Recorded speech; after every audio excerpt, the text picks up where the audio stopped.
Dead in Hip Hop album review, Isaiah Rashad, Cilvia Demo. So Isaiah Rashad, first time I ever heard of dude was on the BET Cypher. I didn't know that TDE even signed anybody new. I see this little short dude come out and he was spitting his ass off, and that was my first introduction to him. So, you know, I really didn't know what to expect on this mixtape. And the first thing I'm gonna say is it didn't necessarily blow me away, but I don't think that dude is whack either.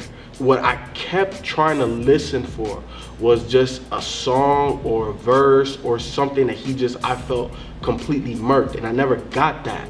I felt like he played it safe.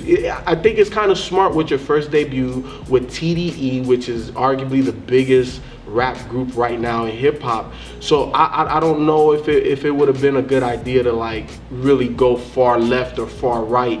You know, I think he stayed right in the middle, and he was in a comfort zone throughout the project. My favorite joint off of this, as soon as I heard it, I knew it was my favorite, was Rest in Peace Kevin Miller.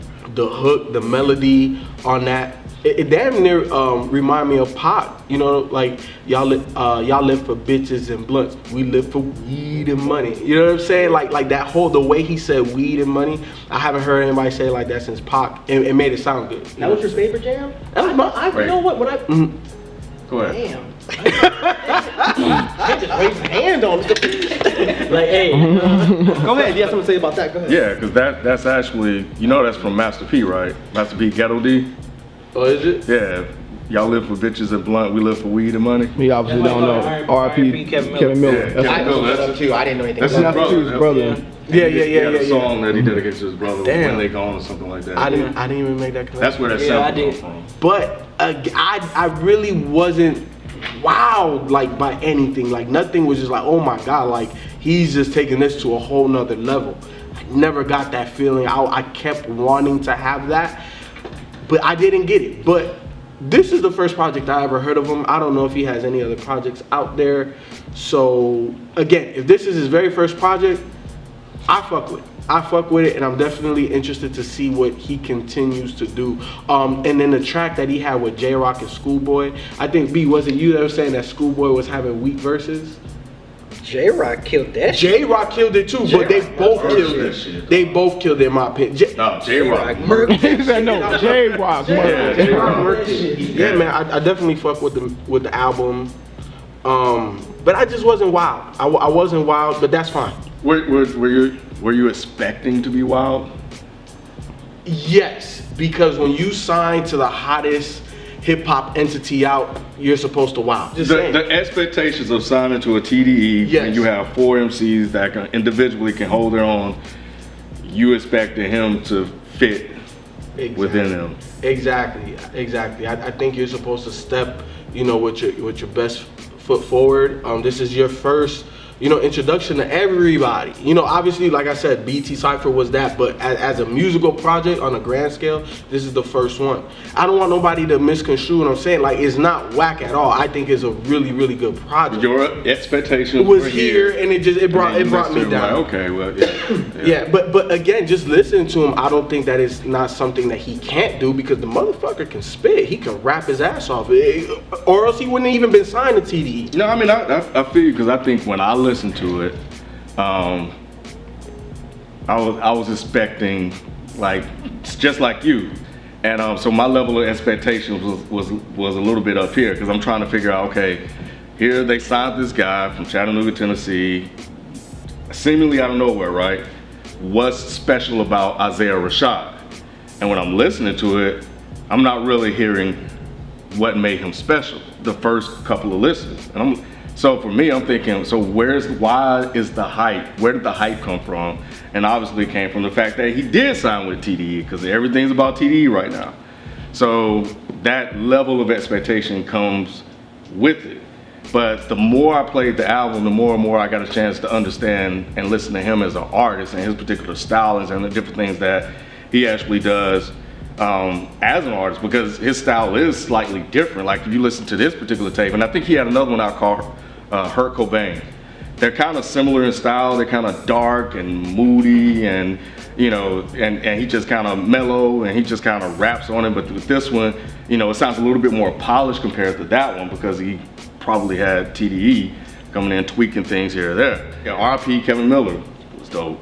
Shot You Down, J-Rock killed it. Bananas was stupid. And that was really like one of the first tracks that really pulled me into him as an artist, because now I'm listening to him like, okay, so now you can do different things with your music and keep it interesting, because you have this sound that's, you know, slow and mellow and kind of somber, but vocally you're doing things different with each song. You're varying your flow and your cadence and all this other stuff to kind of keep it interesting, because after a while you keep listening to him, you know, shit, you could probably just kind of tune out a little bit, but he's able to, because of the sound sonically, but it's the same thing over and over again as a whole body of work. But he keeps it interesting, and he pulls you in to him by the different things that he does with his vocal projection. You know, he has his own thing, man. He has his own thing, and I think he does it well. My expectation level wasn't high. I mean, I did like the song he had, the I Shot You Down, when it was just him by himself. The video he had for it, I thought it was dope. I thought it was a dope song. So going to this project, I'm like, okay, let's see what this, you know, Southern dude got to offer or whatever. And I know you might disagree with me on this, but I feel like his production, I feel like he found his pocket just as good as Crit does, as far as a Southern MC, being a Southern rapper. I thought throughout this whole project, he found his pocket really good on here, and it kind of remind me of Crit, like how Crit can find his pocket good on the Southern type of production, smooth, laid-back type production, and various vocals and stuff like that. So, listening to this project more and more, I was able to appreciate him being, you know, kind of. It seemed like this album was kind of circling around his relationship with his dad, and then his relationship with his son, because, you know, you start the first track, he was talking about his, you know, his dad. Then it goes to that joint right after R.I.P. Kevin Miller, I think is that one. Soliloquy, yeah. Soliloquy Flow was like number 2. Yeah, Soliloquy, and he's talking about his relationship with his dad and stuff. And that's where he says he left and came back with a bitch and a kid. Yeah. I think he forgot he left something. Yep. And then it went to Tranquility, where he talked about his relationship with his son. You know, how you think his son looks at him. So I thought that was cool. And then it kind of like brought everything back together with Heavenly Father, how he was talking about he didn't want to fuck up like his dad with his son. So I thought the theme of that, I thought it was kind of interesting how he kind of circled around his dad and his relationship with his son. So I thought that was pretty cool. My standout tracks is R.I.P. Kevin Miller, Tranquility, and Heavenly Father, and Bananas is good. And yeah, I Shot You Down remix. J Mike, I got shooters on the wings. They go out of bounds. They bound to shoot. Ooh. Unlike y'all two, my expectation level wasn't like super high. I was like, okay, let me go on. This is a new artist. Let me see what he got to offer. Of course, he's gonna get this buzz because he's on a powerful brand like TDE. So of course, people gonna go check for it just automatically, just off the strength of it. It's TDE. But like I said, I like the overall theme that I think it was about his father and him being, you know, being the father himself and his son. I thought it was pretty cool. I thought the production was it wasn't too, I guess, Southern boom shit like Mike would say. It was great, various production, man, and I thought it was cool. I thought it was a really good project. Yeah, unlike you guys, my expectations were actually really low for this project, because I only knew Isaiah Rashad from that verse he did on the Cypher. And it's probably my fault, when I listened to it, I was just like, who is this guy? Like, that verse was not very good. But honestly, I don't think I was really listening to the verse that hard. So maybe I need to go back and check it out. But on first listen, this shit blew me away immediately.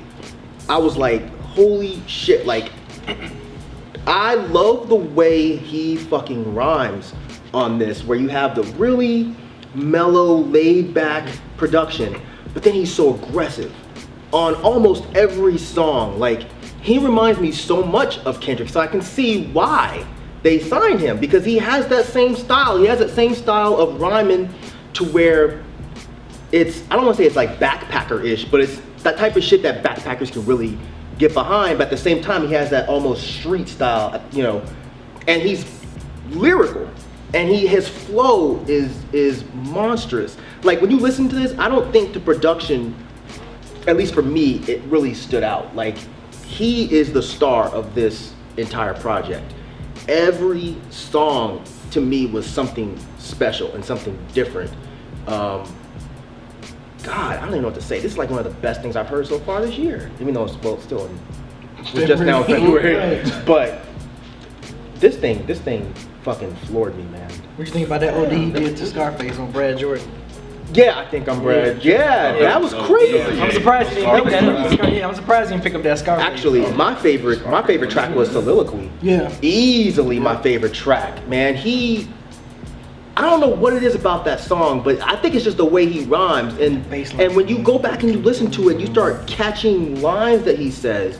Like, it's almost like a Rock Marciano. When you listen to him, you're just like, oh, that was cool. You listen to it again and again, and you start picking up subtle shit that he says that you would never catch. Oh, I'm sorry, I gotta look at the track list again because I can't remember. There was another song I really liked. It's Webby Flow. That was number 2, right? Yeah. Webby Flow was fucking nuts, absolutely nuts. The shot down, that was alright. It was cool. I think it's gonna get overhyped because it's like a crew track. But I'm surprised he didn't have I'm surprised he didn't have Absol and Kendrick on there. Like, just kind of like. I'm kind of glad he did though. Yeah, I am too. Maybe he. I don't think he needed that. And I think it was nice to give J-Rock and ScHoolboy their whole verse. The track was 7 fucking minutes long. I don't think you need any more than that. Cilvia Demo, that was a dope one. Because that was smooth, but he was rapping aggressive on that. He was rapping kind of. Yeah, well, I think all of them were like that. All of them were. There was not. On Tranquility, he wasn't. When he was talking about his son, I don't think he was really aggressive on that. Like on that particular. He track. still sounded gruff and gritty. He's not a smooth rapper. Like if you gave these beats to somebody else, it would like Fonte. If you gave these beats to Fonte, it would be like a smooth, laid back, like kind of album. But this guy, with this mellow production, he still made it like aggressive as shit, and it still sounds street, even though the beats don't really give you that. I agree with you with his aggressiveness, and I like what they did. I want to say is Rest in Peace, Kevin Miller. I think is that song, but you could tell how his voice is layered and how he raps differently every time. And then No, I know what you're talking about. That wasn't that track. It wasn't that track, right? That was Menthol. Was that it that was one? Menthol, where he one way he was rhyming one way on one layer, then the other layer he was rhyming like off. Yeah, that was Menthol. And then the thing I liked about it is his normal voice wasn't the one that was at the forefront. Exactly. So it almost made you feel like you were kind of almost lost in your thoughts, and like the crazy, like that emotion, that was the one at the forefront. So, but yeah, I like what they did with his voice throughout the project, because it wasn't just. Like, I didn't feel like he himself, by himself, was all the way aggressive, like the sound of his voice, but I think like what they did with certain tracks, how they made it sound aggressive that way, I think that was really dope. I really picked up on that. I know when it first leaked, people were writing me, they're like, man, it's boring, what a letdown. I'm like, what are you listening to? Like, what did you think? I think people just thought that this was gonna be a fucking Kendrick project. And I don't get it. Like, how can you listen to Banana and say that that's boring? Like, I don't even smoke weed. I have nothing to do with weed. But listening to that track, the way he talks about weed, it almost makes you want to go smoke weed because it's so interesting. The second verse on there, where he was even more, where he was angrier on it. Yes. Like, I don't know what people were thinking when they were telling you that. I don't either, but I got that a lot. I think that's just one of those things where people listen to things surface level and they don't really go that deep into it. But anyone that try to seriously review shit after the first listen to some shit, don't right, let it sit. can't do it one time. At least for me, I wasn't like that's what there any was project, this moment man. where you first listen. But you have to listen to this repeatedly, because there are certain nuances that he's doing that, at least for me, I had to pick that shit up. And just like you said, the beats are real slow and mellow, and again, I think it's kind of like has a screw sound to it, paying more homage to the South, Houston and Brad, so that whole sound sonically could cause people to think it's boring, but him as a rapper and what he does on top of it, doesn't. His beats aren't much more laid back than a Kendrick beat. Like, Kendrick is one of the masters at doing that. That gives you like a super laid back beat, but then goes so hard over it that you don't even know that the beat is so fucking laid back. But anyone that does not still think that this is a fantastic project needs to just go listen to Soliloquy again. Everything about that track was just crazy. And like, he had the line about, don't put me on the freshman cover, I'm posing with lunch. And at first I was just like, what? And then you think about it, like, are you serious? Like, come on. Smoke a bouquet, cop it from my niggas, pushing daisies like a romance. Like who even like that's almost a Kendrick line. Like this dude reminds me so much of like Kendrick mixed with Crit, and I agree with him. Yeah. It can't like Crit does have that way of finding that weird pocket that some rappers might not find. Like when you listen to Shot Down, if you listen to the first like 10 seconds of it, the way he's rhyming over that weird part of the beat where the beat hasn't really come in yet, but the way he's perfectly on top, man, come on, man, y'all need to listen to this shit again, that vocal sounds so off kilter and off beat, and it's like, damn, he just find that shit so easy. He does without the drums. This dude is talented as fuck. He's talented as fuck. I think he's. I mean, I don't want to throw shots at nobody, but I think he's gonna be the next thing to break out from TDE. Like this dude is really talented. And he has a way with making tracks that can appeal to more than one type of person. So relatable. He's really relatable. A southern Crit, like a southern Kendrick. Yeah, come on, man. Like he's so relatable. That's what I don't. What was safe about this project? I think he took a lot of risks. I don't know. I guess maybe safe is not the right word. I'm just saying. I just felt like he was very comfortable. I don't feel like he went outside of a comfort zone. So who sounds like this though? I don't know, but. You know what? You know why you're saying that? Because he sounded so fucking good. He made you be like, man, he's just too comfortable because he's that damn good. And that's what he's that good. And that's exactly what I'm saying. And tricked you. The word safe, I don't have a better word for safe. I'm just saying like he was in his comfort zone. He sounded great, but again, I don't know if he like pushed about. Like I don't know if he went outside of his comfort zone. You know what I'm saying? But it sounded amazing. I thought he played it right. You know what I'm saying? But again, I wasn't wow. I wasn't wow. But I thought it was a really good project. It definitely bumps in the whip. Yo, just play this shit in the car. This shit is dope. Go pick it up, man. Go support. You know, TDE. They haven't put out nothing that hasn't been anything but quality. So. Go fuck with him. Like FIFO said when he started, the level of expectation that he had, I won't necessarily say there was an expectation. I think that there was a lot of hype and attention surrounding Isaiah Rashad. Twitter, you guys need to review it. You guys need to do this. You guys, just everything was Isaiah Rashad. So when you put this on, you're like, what am I missing? Because of TDE, that's all. Right, and that's what it was when I listened to it. I'm like, okay, it's just the TDE cosign. Okay, fine, that's out of the way. Because I thought I was missing something. I'm like, damn, what the fuck? Like, so when I put it on, all of a sudden, you know, because of those, you know, the hype and attention that's surrounding it, you know, you're like, okay, it's all right. You know, but the more you listen to it, the more you play it, you start to pick up him. And like you said, B, you know, he has these personal songs that it's basically like, this is my introduction to the world. I'm telling you, and I'm giving you a piece of me, and I'm allowing you, and you know, to look inside my life. So you can relate and understand what I've been through in the situations that I had to go through growing up, and I thought that was dope. And and yeah, like you said, safe is, you know, is probably an unfair word to him because I don't think it was necessarily safe because, you know, he's being personal, and he, you know, and that's kind of risky on your first project, I would think. So anyway, I like what he's doing. I like his approach. I like that he has something different. He's bringing something different to the table as a Southern artist. And I think we need that. That's important. Even though his influences are a Master P or a Lil Wayne. Right, Juvenile and Scarface, his approach is his own approach. And, you know, that's dope. So, and I can appreciate that, you know, as a person that grew up in the South and listening to all the other stuff, you know, like I can appreciate that he's finding, he's being his own individual. And he's carving out his own, he's creating Isaiah Rashad in TDE and not Isaiah Rashad signed to TDE.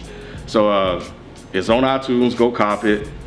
There's physical copies, I don't know where they're being sold, so, but either way it go, I think you guys should support him because he's good, man, he's good. Like I said, I liked it. And maybe because my expectations wasn't so high, so maybe I was going in like, okay, let's see what this guy has to talk about. And then once I heard it, I'm like, holy shit, this was a good project. It took me some listens to really, really appreciate it, and I enjoyed it a lot. So cop it, pick it up. I think like B, my expectations were just so low that I didn't expect this to be very good. I'd never even heard of Isaiah Rashad before the BET Cypher, and I didn't even know he dropped a project. People were just flipping out. Oh, the Cilvia leak. Who the fuck is Cilvia? And then finally I got around to listening to it, and again, I was just like, how creative is this guy? And you said that, you know, it's good we need a creative Southern rapper. We need creative rappers, period. I don't give a fuck where they're from. Like, I didn't even know he was Southern until after I'd listened to this a few times. And because he doesn't sound Southern, he reminds me of like a West Coast rapper. But yeah, just the way he's so creative, the word twists that he uses, like on Banana, where the chorus, y'all remember the chorus where he says, "We're the young and Xanax"? And at first I was like, that's corny. But then, you know, you think about what Xanax is, and Xanax is for depression. We're the young and depressed. I'm like, man, this dude, I just have to say it again. I don't think this was safe in the least bit, but I do see what Raphael's saying, and that's definitely a compliment that he said that. I think Isaiah Rashad is just so comfortable rhyming, especially on an opening project. Like, how many people's debut albums this late in hip hop's history are really this creative and this good? And he's young. He's 23, 22 years old. Right. So he's 22 years old and he's rapping like a vet. So if Isaiah Rashad does see this, and you hear this man say that he thought the album was safe, you should really think about that. That's definitely a compliment to you. You made this man think that this is your comfort zone. You know, I just think that him being on a mic is his comfort zone. Like, this album really blew me away. And I don't really know why I'm so interested in this, because it doesn't really seem like something I would really be that behind, but I just think the contrast he uses with the mellow production and the way he spits and the way he's so creative, from Webby's flow to Heavenly Father to Soliloquy to Shot Down, the way he has so many different flows. And I forget, what was the song where he was almost singing? There was only one song where he was actually mellow. But I can't think of the name of it now, but I'm sure everybody in the comments is gonna flip out and start telling me I'm stupid because I couldn't remember it. But that song, how he's creative on that, he just has such a way of making a varied but cohesive project. So maybe that was it. That might have been it. But yeah, dude, I think this album is A+ in my book. So y'all need to get off your ass and go support this. Not because it's a TDE project. I don't care if he was signed to Young Money or Ron Sayers or whoever, or your mama's bedroom records. It don't matter. Go pick this project up because I think this dude is going somewhere.